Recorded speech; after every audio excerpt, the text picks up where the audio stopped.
Gracias por continuar con nosotros y como es habitual a esta hora ya nos vamos de lleno en nuestra mesa de análisis. Por ello le doy la bienvenida al maestro Francisco Covela, académico de la Escuela de Pedagogía de la Universidad Panamericana. ¿Qué tal? ¿Cómo estás? Muchísimas gracias, Alberto. Un gusto compartir esta mesa de análisis con el doctor y contigo. Exactamente. También le damos la bienvenida al doctor Tonatiuh Lai, profesor investigador del Sistema de Universidad Virtual de la Universidad de Guadalajara. Gracias, doctor, por estar con nosotros. Muchas gracias.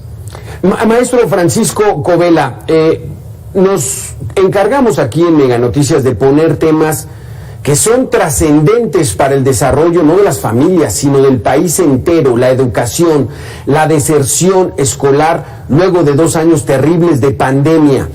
¿Se están haciendo las medidas suficientes en estos momentos para contrarrestar ese abandono de miles y miles de alumnos que por causa de la pandemia tuvieron que dejar las aulas? A mí me parece, Alberto, pones el dedo sobre la llaga. Es un tema que realmente nos ha causado muchísimos problemas, no solamente de 2 años para acá, sino venimos arrastrando. Ahorita escuchaba la palabra crisis en el sector educativo, pareciera ser que es poco innovadora, ¿no? Pero yo pienso que nos estamos quedando cortos. Pero antes que decir el por qué nos estamos quedando cortos o a partir de qué actor o agente social lo podemos estar visualizando, sí me gustaría decir que contamos con poca información para saber cuál es el diagnóstico de esta crisis. A lo que voy es, contamos con información de rezago, con estimaciones, pero se han dejado de hacer muchas evaluaciones de carácter internacional que nos permiten identificarnos a nivel internacional sobre cómo estamos situados y cuáles son las medidas pedagógicas que deberíamos estar realizando, no solamente con una visión de aula, sino con una visión de sistema, ¿no? Entonces me parece que el primer paso sería realizar un muy profundo análisis del diagnóstico que nos arroje justo estos años que, bueno, podríamos estar ya hablando de una etapa distinta, ¿no?, de la pandemia que hemos ya estado viviendo desde hace 2 años. Pero yo empezaría con hacer un diagnóstico muy concreto de cómo la educación se ha visto muy afectada, pero tener muy claro las causas y problemas más sustanciales en los distintos enfoques, porque podríamos estar hablando ahorita del tema de deserción, pero también podríamos estar hablando de las implicaciones familiares, ¿no? En ese sentido. Exactamente, doctor Tonatiuh, ¿estás de acuerdo? No solamente fueron estos 2 años de pandemia, el rezago educativo que traemos ya es de muchísimos años atrás. O sea, es más que evidente que somos de los últimos países de la OCDE en comprensión de lectura y en matemáticas.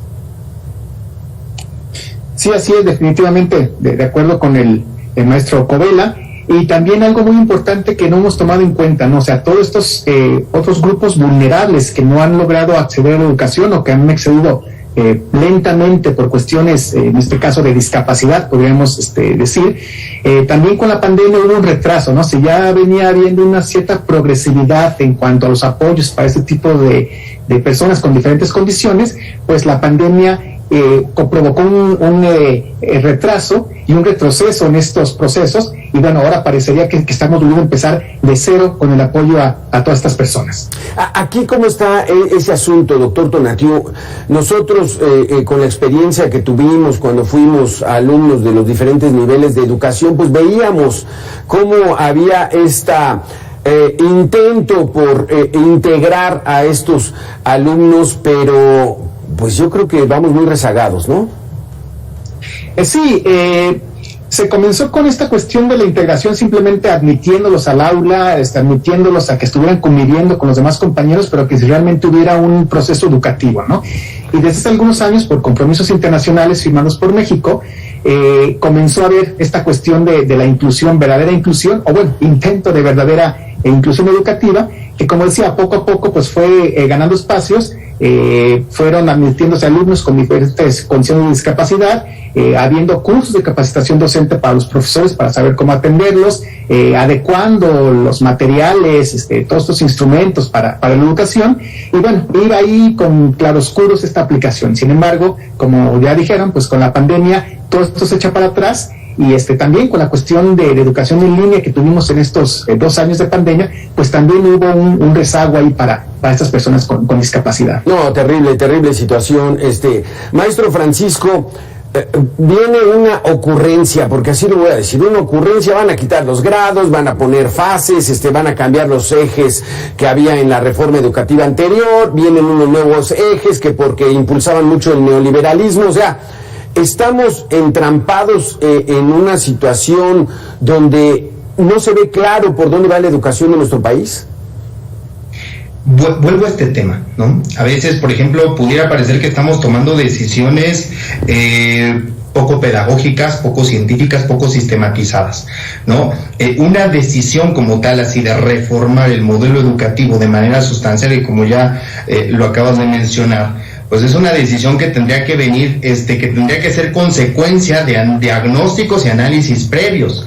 Pero si no tenemos claro cuál es el panorama y la realidad, yo pienso que lo primero que tendríamos que andar preocupándonos es por verificar que los aprendizajes durante este tiempo de pandemia, con educación en línea, con todo estos rezagos de los que ya hablaba el doctor, con todas estas adaptaciones que se tienen que hacer en materia de inclusión educativa, realmente se hayan adquirido. Recuperar esos aprendizajes y posteriormente valorar la pertinencia del modelo educativo. Pero aquí lo primero que tenemos que pensar es que en materia de educación cada día cuenta y es el futuro de muchos niños y niñas la que está en juego y que no puede, digamos que, politizarse sin tomar en cuenta primero las necesidades pedagógicas de cada uno de ellos.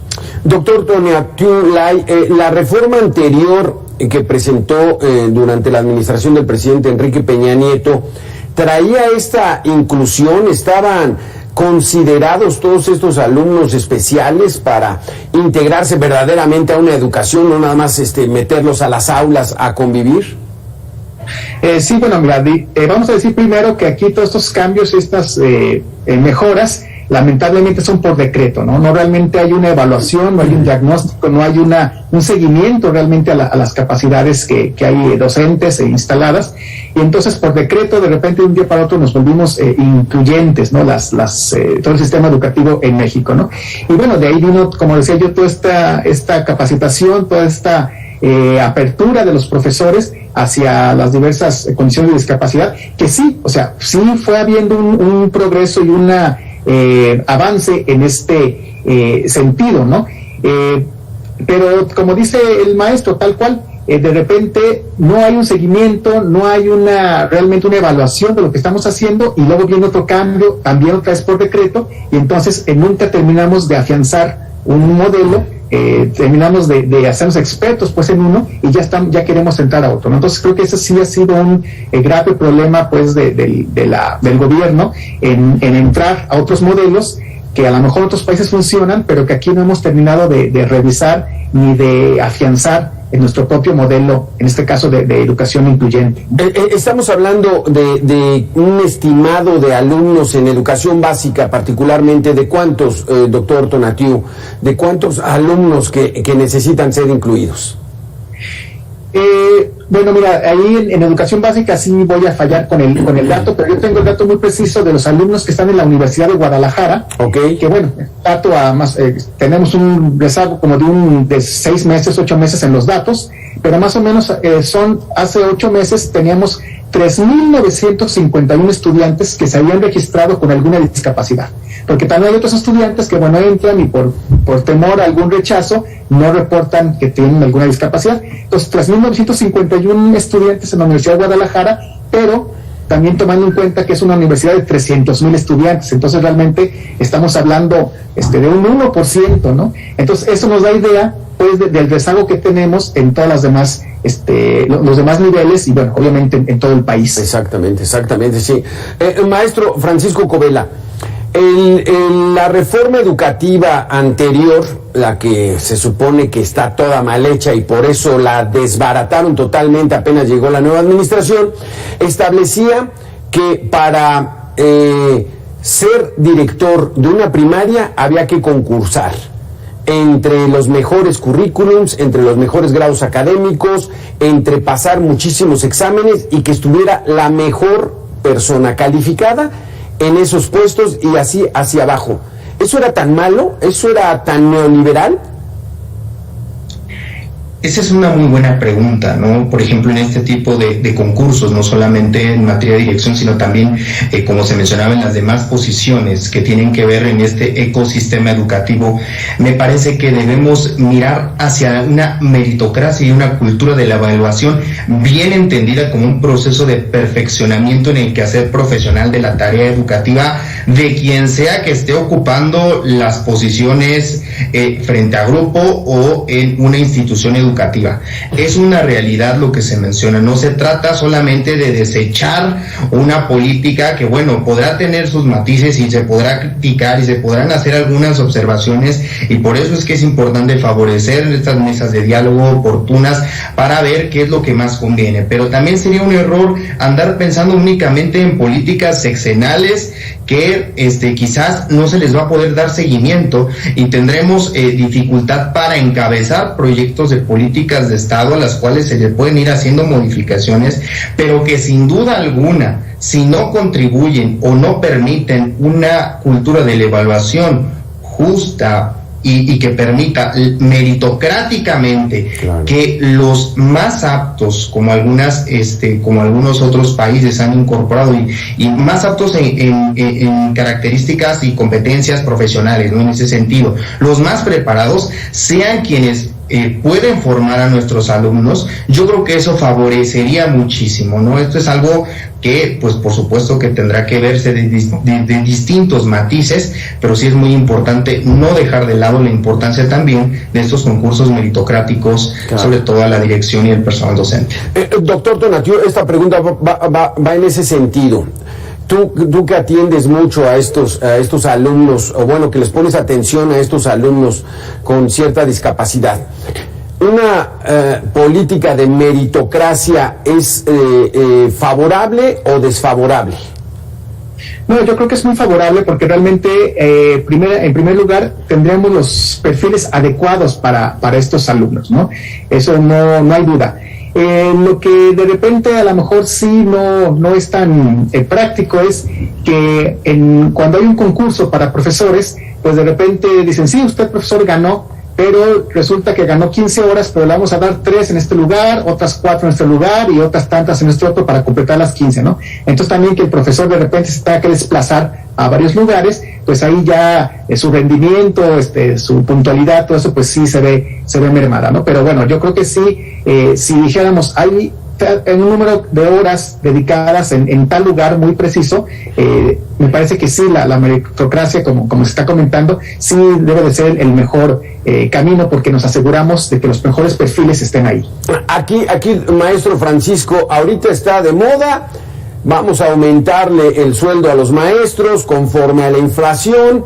¿Aquí debería aplicarse también la meritocracia o está bien así como le están diciendo, los que ganan más poquito les aumentamos y los que ganan más menos? Una fórmula que todavía no logramos entender.